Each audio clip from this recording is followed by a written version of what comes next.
My name is Elena, and I was 22 years old when I learned that absence is louder than any words a person could ever say. I remember standing on the parade field at Fort Jackson, South Carolina. The humidity was suffocating that morning, the kind of thick heat that settles into your lungs and stays there. The sun hadn't fully risen yet, but the sky was already that hazy orange color that promised a brutal day ahead. There were hundreds of us in formation, all wearing the same dress uniform, all trying not to fidget while the colonel gave his speech. Families filled the bleachers on both sides. I could hear them before I could see them, the shouting, the whistling, the camera shutters. Mothers crying, fathers clapping, little brothers running up and down the steps. If you've ever been the one person in a crowd waiting for a face that never comes, stay with me, because I know exactly what that silence feels like. I kept my eyes straight ahead during the entire ceremony. That's what they teach you in basic training. Keep your bearing, control your breathing, don't let anyone see what's happening inside you. But I could feel my peripheral vision searching anyway. It's instinct, I think. Some part of your brain that refuses to accept what the rest of you already knows. The bleachers were full, but none of those faces belonged to me. My mother had said she couldn't get time off work.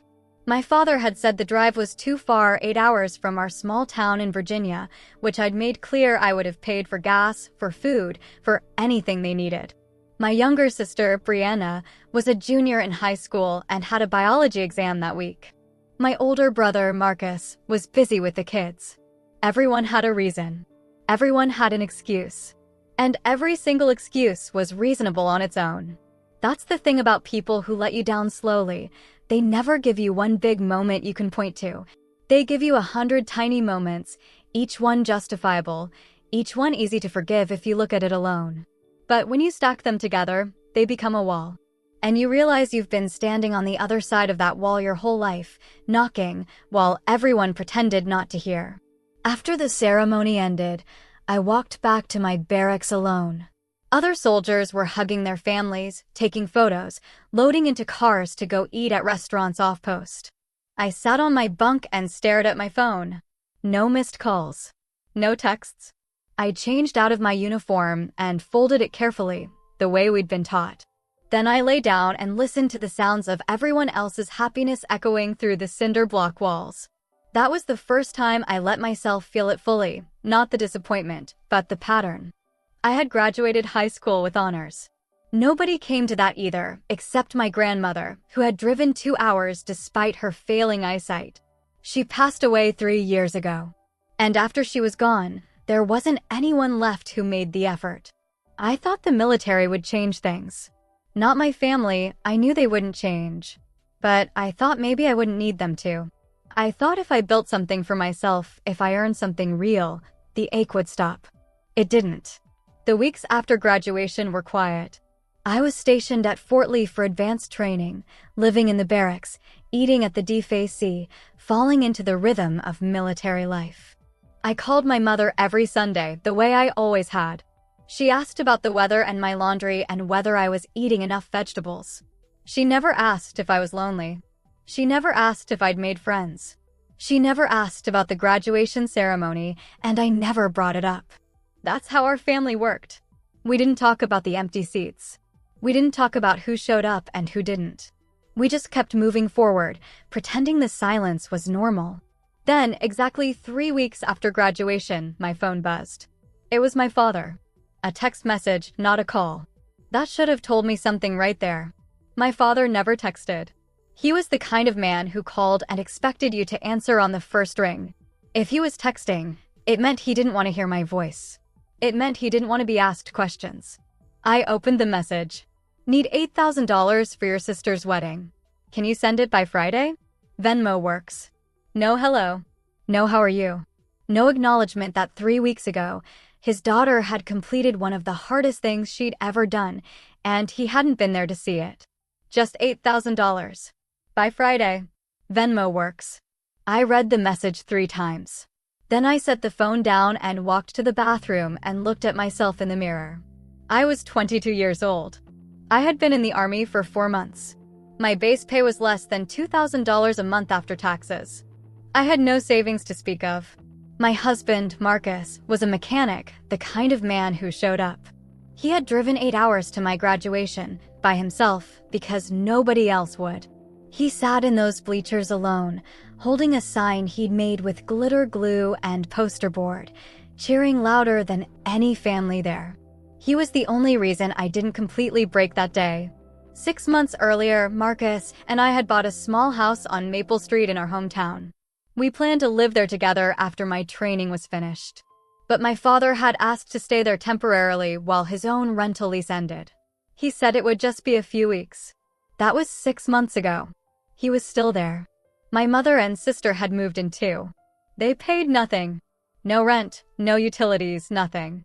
And now my father was asking for $8,000 for my sister's wedding. The same sister who couldn't miss a biology exam to see me graduate. The same sister who had posted photos from the beach that weekend on Instagram. I'd seen them. She was tan. She was smiling. She was holding a frozen drink with an umbrella in it. I walked back to my bunk and picked up the phone. I opened Venmo. I typed in my father's username. I typed the amount. $8. Not 8,000. 8. And in the notes section, I typed 2 words. Best wishes. I hit send before I could talk myself out of it. Then I called my husband. He answered on the first ring. Hey, Elle. Everything okay? I need you to do something, I said. I need you to go to the house on Maple Street tomorrow morning. My father will be at work by 7. Change the locks on all the doors. Every single one. There was a pause. Marcus knew my family. He'd seen the empty bleachers. He'd sat through the holiday dinners where I was talked over and forgotten. Say no more, he said quietly. I'll do it. I hung up and lay back on my bunk. The barracks were quiet. Most people were at dinner. The fluorescent lights above me hummed that familiar hum, the sound of temporary spaces, of places you sleep but never really live. I didn't feel guilty. That was the strangest part. I thought I would. I was raised to be the accommodating daughter, the one who didn't make waves, the one who said yes to everything because saying no meant proving that I was exactly as difficult as they'd always implied I was.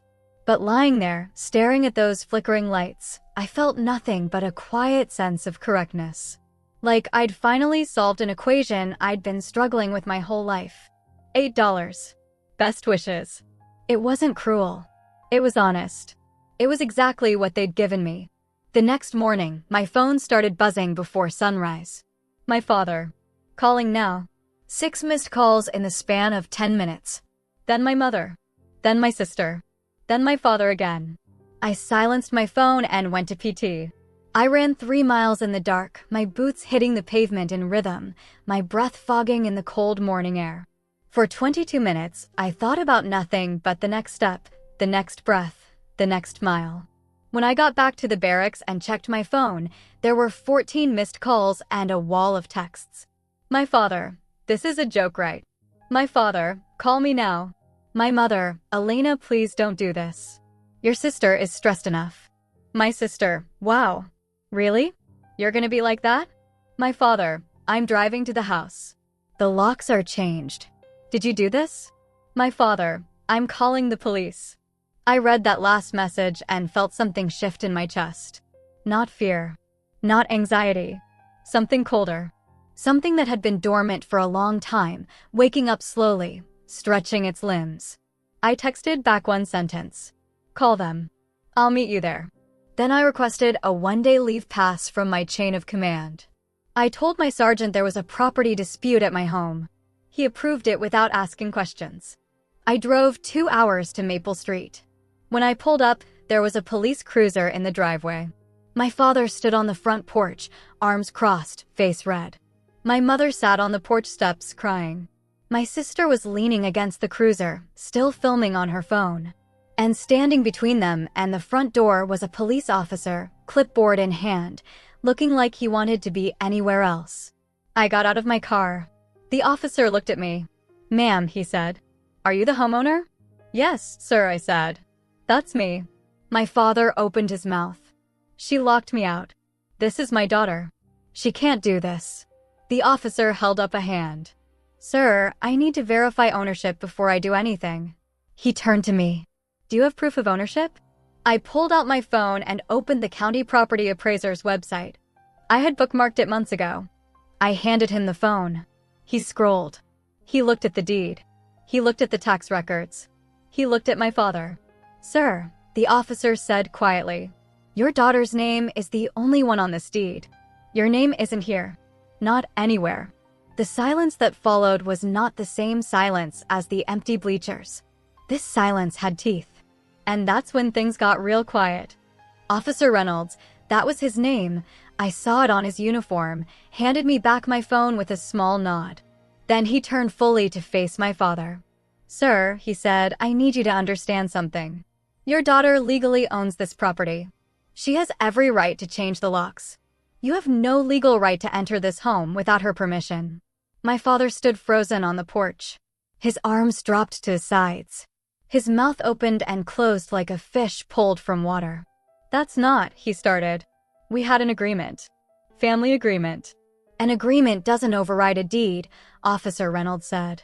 "And from what I can see, there's no written lease or any document giving you claim to this house." My mother stopped crying. She just stared at the officer, then at me, then back at the officer. My sister lowered her phone. For once, she wasn't filming. She was just watching, her mouth slightly open. My father's voice cracked when he spoke again. "She's my daughter. I'm her father. You can't just let her throw us out." Officer Reynolds didn't flinch. "Sir, this isn't about who is whose parent.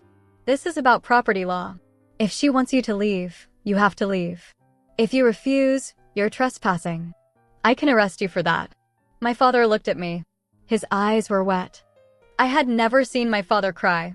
Not once in 22 years. "Elena," he said, "please. We don't have anywhere else to go." I looked at him. I looked at my mother on the steps. I looked at my sister leaning against the police cruiser, finally silent. "Where were you?" I asked. My voice was quiet. I didn't shout. I didn't cry. "Where were you 3 weeks ago?" I graduated from basic training. I stood on that parade field for 2 hours. I watched every other soldier run to their families. And I walked back to my barracks alone. No one came. No one called. No one texted. My mother started crying again. "Elena, we couldn't get time off work." "You posted a photo from the beach," I said, looking at my sister. "The same weekend. You were tan. You had a frozen drink." My sister looked away. "And you," I said to my father. "You texted me for $8,000. Not 'how are you?'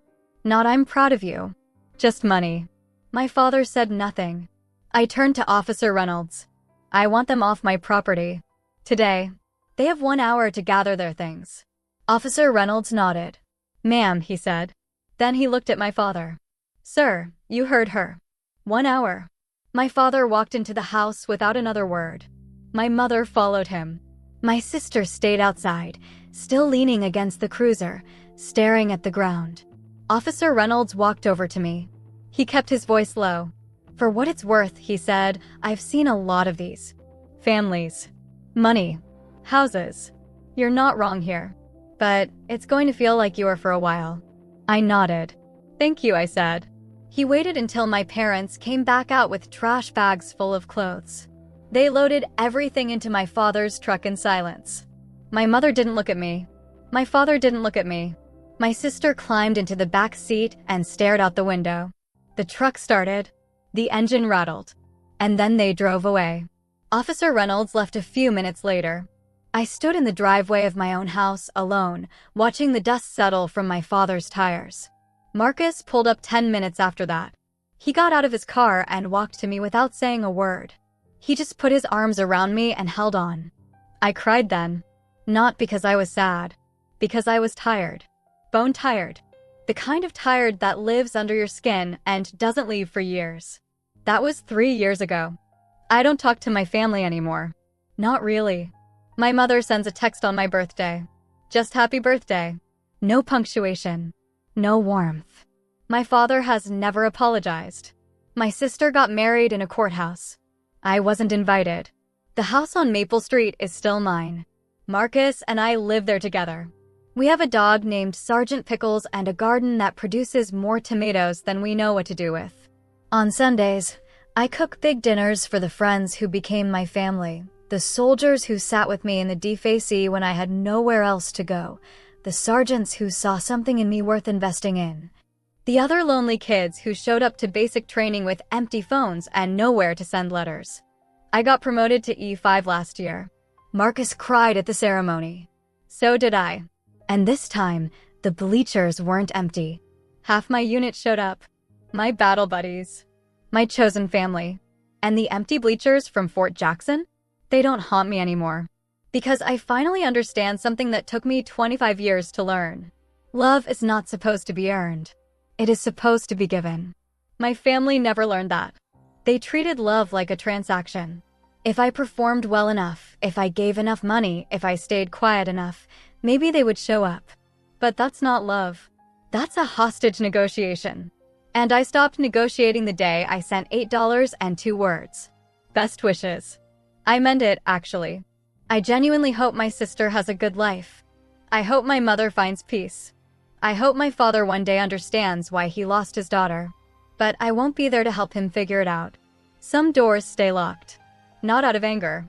Out of self-respect. About 6 months after they left, my mother sent me a long text. She said my father was devastated. She said he couldn't believe I would do this to family. She said I needed to apologize and let them come back. I typed back 3 sentences. I graduated. You weren't there. He brought police to my door. I don't owe him anything. Don't text me again unless it's an apology. She never apologized. She still sends the birthday texts. I don't reply. That is the only revenge that actually lasts. Not the explosion. Not the confrontation. Not the moment of public humiliation. Though yes, watching my father realize the police weren't on his side was satisfying in a way I'm not ashamed to admit. The real victory is quieter. It's waking up in a house you own, next to a man who chose you, with a dog who loves you unconditionally, and realizing that you don't miss anyone who didn't show up. That's the part they don't tell you about family betrayal. The silence stops hurting. And eventually, it becomes peace. My name is Elena. I'm 25 years old. And I no longer wait for anyone to come to my ceremonies. Because I'm finally the one who shows up for myself.